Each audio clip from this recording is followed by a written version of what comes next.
Oh, hello. Good morning, good afternoon, good evening, wherever you are in the world. A very warm welcome to Silver Tent TV. I'm your host, Siobhan A Riordan, along with my dog Elsa, who we know can occasionally join in, and we'll just go with it.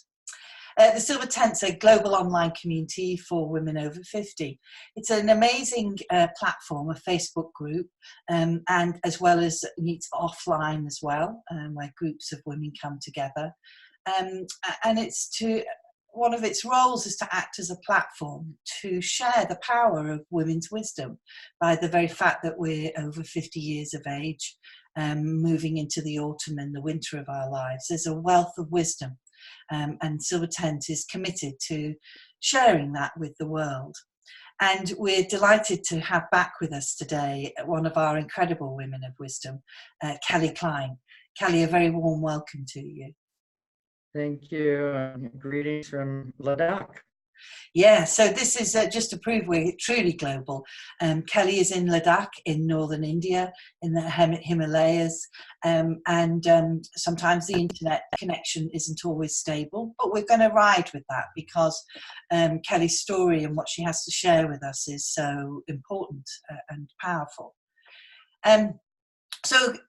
For those of you that haven't met Kelly before, she's an archaeologist, she's an anthropologist, and very significantly an international educator who has lived and travelled on all continents of the world apart from Antarctica, and working as an educator, living in communities and with people in some extraordinary places. Before Ladakh was in Bolivia. And we've been hearing a little about how Kelly travels as an independent woman. How old are you, Kelly? Do you want to share 59. that? Say that again. 59. Yeah. I've got a few months before 60. I'm working on getting ready for it.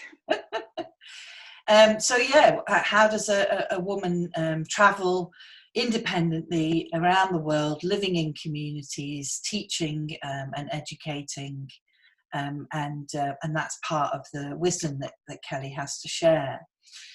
We've talked about this. I kind of women in the Silver Tent are very captivated by your stories, and particularly of Ladakh and the people and the way of life.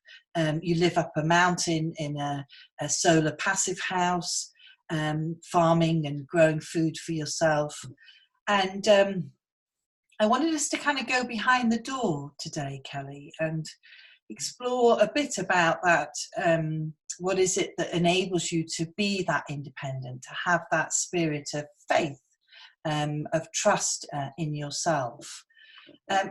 We've talked about your Buddhist path. So would you just remind us, how did you come to the Buddhist path? And then we'll explore a bit more about your practice. Okay. I was just invited to a teaching that was at a Buddhist temple next to the yoga center where I was.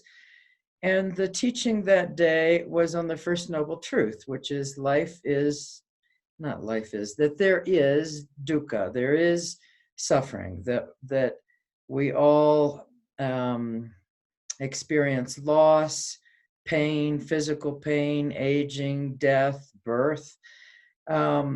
And for me, it was a complete paradigm shift because I had always looked at the world as there shouldn't be this suffering, there shouldn't be violence, there shouldn't be hatred, and so to kind of shift to, okay, life is difficult, but there's ways of not experiencing the suffering.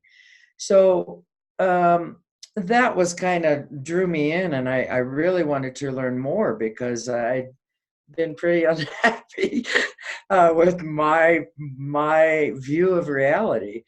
So I became very interested and very involved in the local Sangha. I wanted to know more. I wanted to be a part of this group. I would go to their board meetings and seeing people dealing with intense subjects and conflicts, and how they would pause, take a breath and then speak compassionately to each other and listen to each other. I mean, truly listen. And it was, wow, I want to learn more. I want to have what they have found.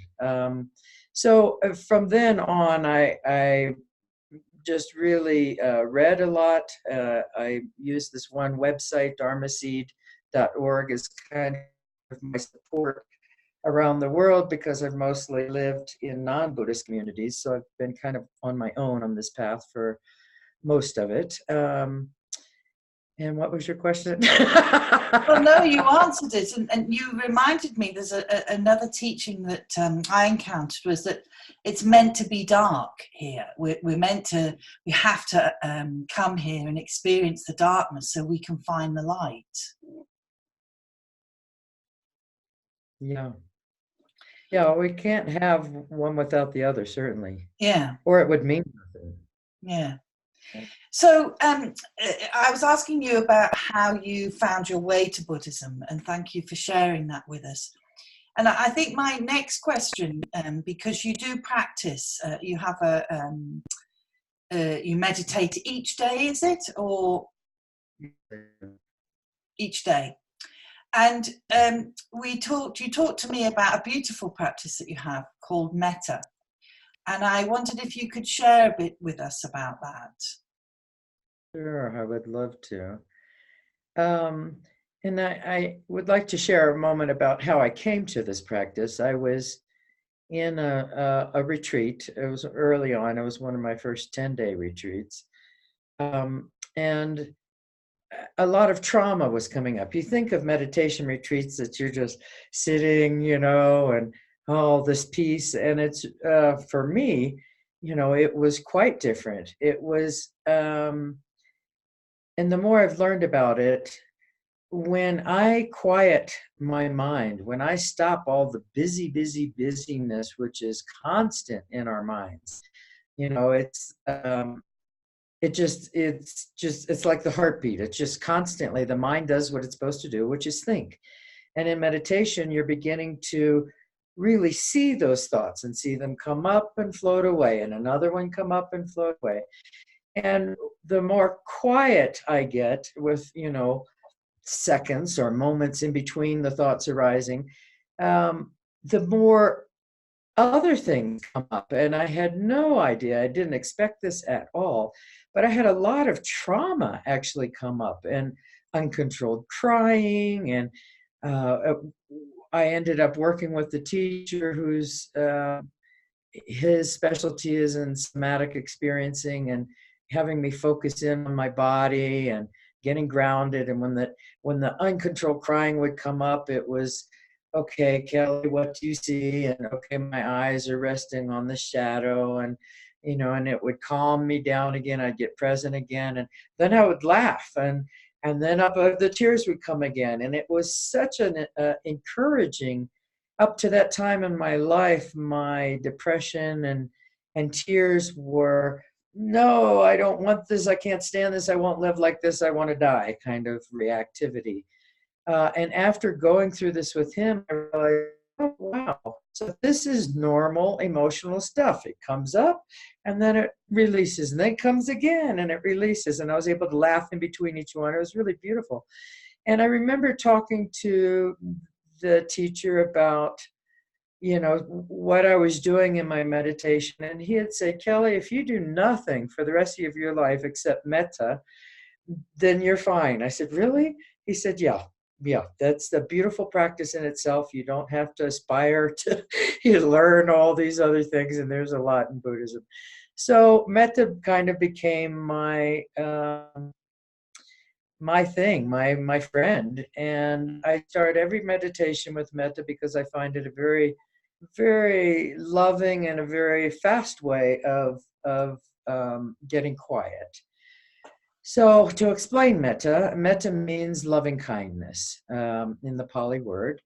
And the idea is that I am giving this loving kindness to myself towards somebody that I have great respect and love for, towards someone that I may not know very well, then towards someone that I may be having difficulty with, and then you can extend it out. So it's been a wonderful tool for me when I am having difficulty with someone, perhaps, or dealing with the residual shit of a relationship, or in a work environment, anyone that you're having difficulty with. Metta, for me, has really helped me to open my heart.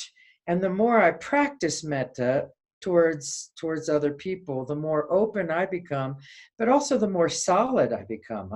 I was always a giver, giver, giver, and I used to, look for that balance between, giving and taking care of yourself, and with metta, it almost naturally does that. It's by creating all this compassion towards another human being, it is giving to myself and giving me this sense of strength and stability.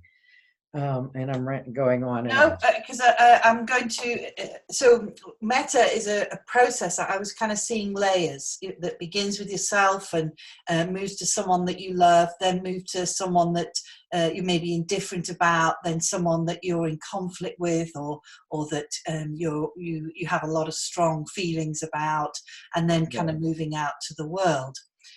I think my question was, I know a lot of us kind of struggle with that sense of loving kindness towards ourselves. How do you get into that state? That's a very good question. What I've done, because I've experienced the same thing, when the metta practice, you're supposed to start with yourself, and envision whatever you want, gold light inside, or your breath bringing in light, or just the love that you've felt from something and how that just fills you. There's many different approaches. I found what works for me is to envision the love that my dog, my soulmate, had for me, and the loyalty, and she just was unconditional in her deep, deep love. And for me, I found it a little difficult to actually use a person, because I immediately see the imperfection of the person instead of focusing. And with my dog, there was no imperfection in her love. There was no disappointment. So that worked for me, and everybody can do their own thing. And But what you remind me there about Sufism, and that dogs have the same kind of status in Sufism that cows have in Hinduism, which is that they say if you want to understand the love of God, of Allah, of the beloved, then look to a dog, because they carry the essence of God's love in that unconditionality. And it's no coincidence that dog is God backwards. That's beautiful. I didn't know that. Yeah. Thank you. So the way it kind of works is you get quiet, and another way in your meditation is to just, focus on your breath and feel your body, feel where there's tenseness in your shoulders or your neck or your eyes or whatever. And there's many, many, many guided meditations available for anyone who really would like to practice this way. But in the metta meditation, so I begin to focus on myself, and I'll imagine my dog just loving me or looking at me, or just her heart. And I will say, I've got about 5 different things that I say, and you can create your own, or you can use someone else's. The ones I use is, may I be happy. May I be safe from danger and harm, both internal and external. May I be healthy in mind and body. May I live with ease and well-being. And may I be free.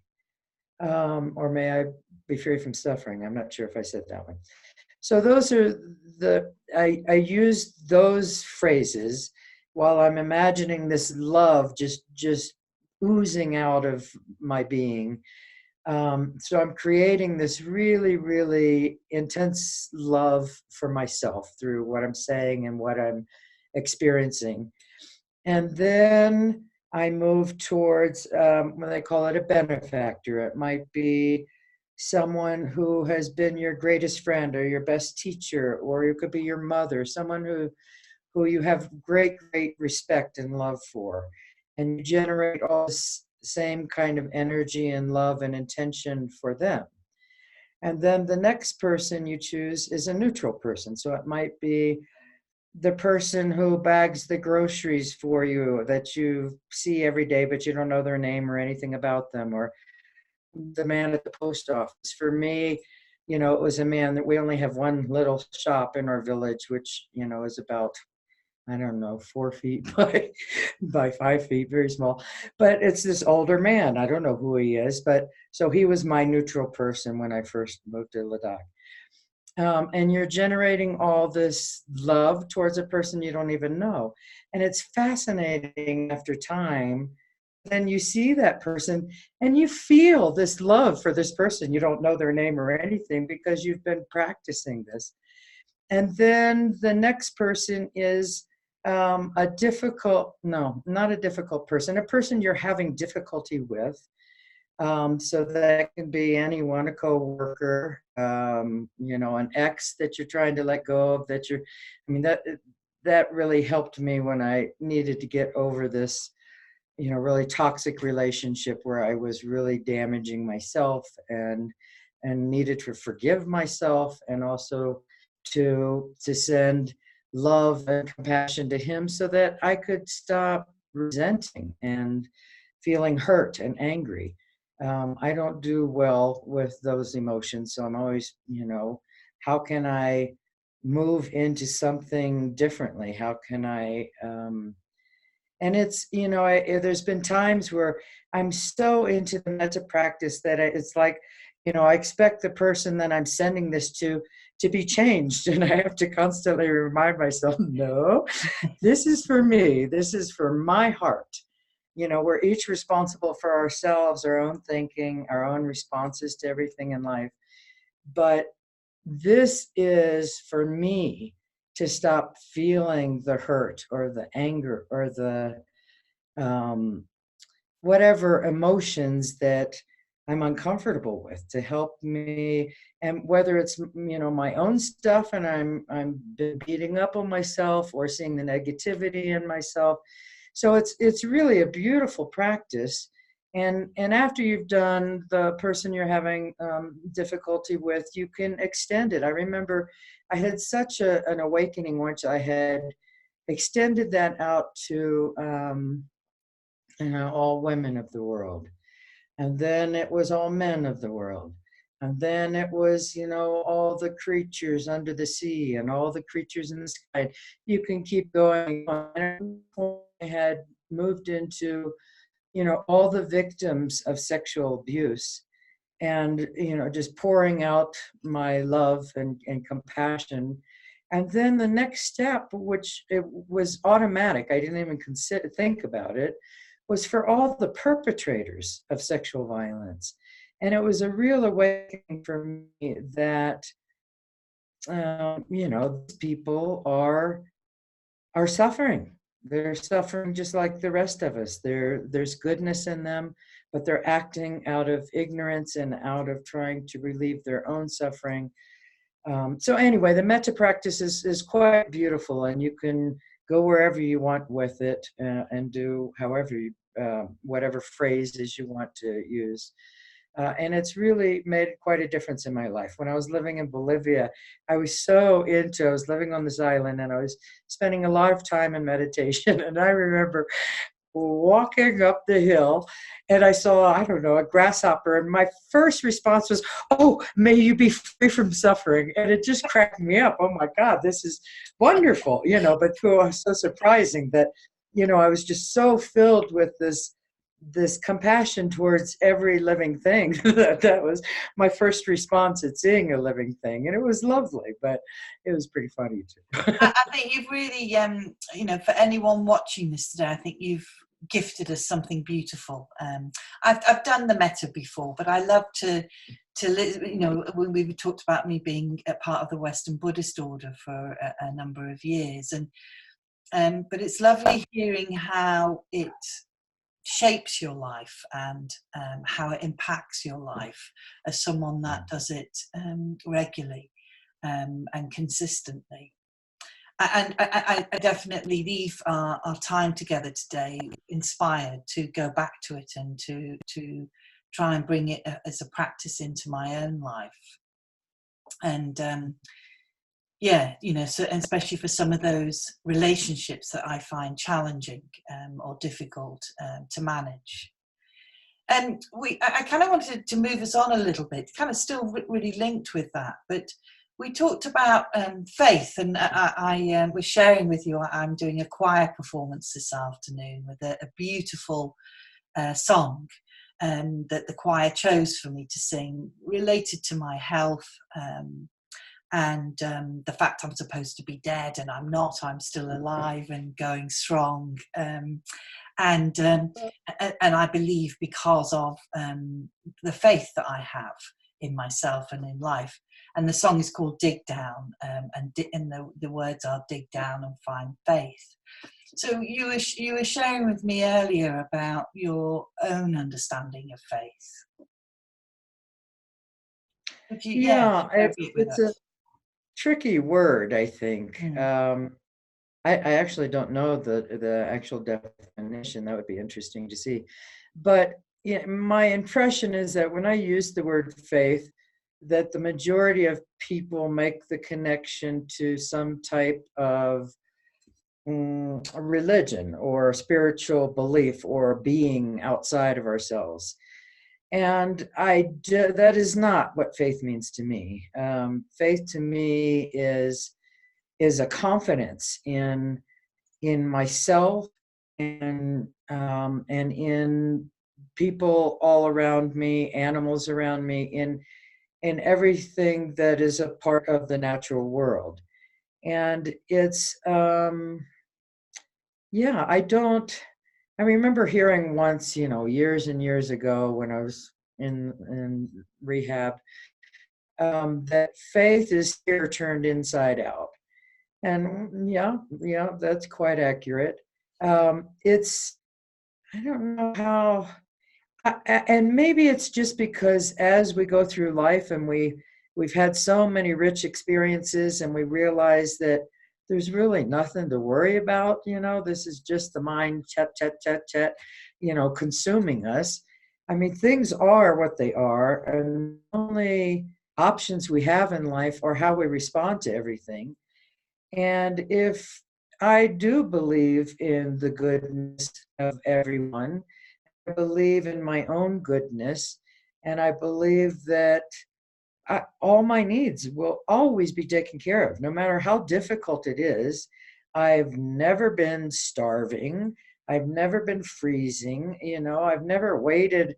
I've hitchhiked in probably, I don't know how many countries, probably 30, 40 countries alone.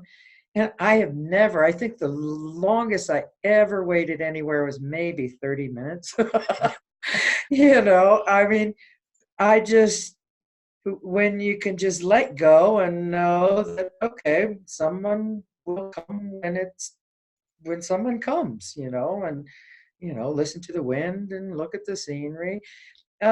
It's a real letting go, I think. And it's such a fine feeling.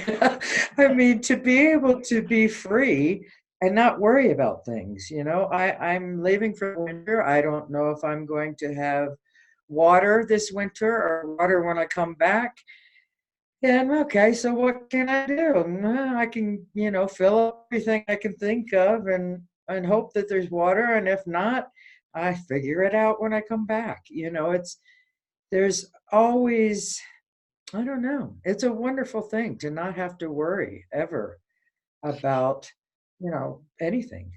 And I realised as I was listening to you in the tent, we have a lot of practitioners and people that focus on the quantum world. What Einstein said, that we only see 10% of the world or 5% of the world, and the rest is this energy that we don't see. And I realised that a lot of my faith is around that quantum world, that there is so much that we don't see in life, but is there in energy, and trusting and believing in that. That's Kelly, lovely. yeah, Yeah. I'm conscious of the time, and I think you've taken us on a wonderful journey this morning. And well, it's afternoon there in Ladakh, but this morning here in Wales in the UK. Yeah, a wonderful and inspiring journey. And I want to thank you again for being willing to share your wisdom with us. I love being able to share from here and really be a part of this community. It's been transformative for me to be able to share a bit of my life, and yeah, I'm very, very grateful. And I know I speak for so many of us here in the tent. It's the same for us to have you with us. And the stories that you share and the experiences that you have are a deep inspiration for many of us. Kelly, thank you so much for being with us today. It's been a joy, and I look forward to our next conversation. As do I.